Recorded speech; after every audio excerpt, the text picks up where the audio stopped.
L'anomalie concerne le couvercle et le fond de la cuve, là où se fait la réaction nucléaire, autant dire le centre névralgique de l'EPR.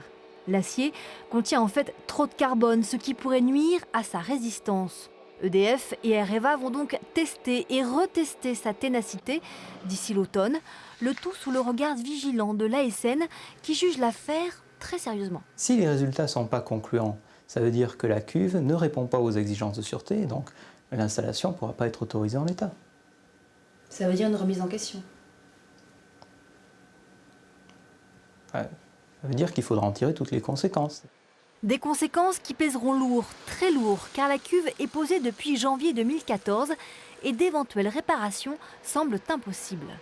Maintenant, la cuve, elle est soudée à ce qu'on appelle le circuit primaire, aux autres grandes tuyauteries. La cuve, elle est enclavée dans un espace bétonné et puis avec des structures autour. Et il faudrait clairement casser, démolir des choses qui sont autour pour ressortir la cuve et imaginer en mettre une autre. Ce qui donc nous amènerait à des conséquences énormes, extrêmement difficiles à imaginer. Donc pour nous, l'EPR est mort.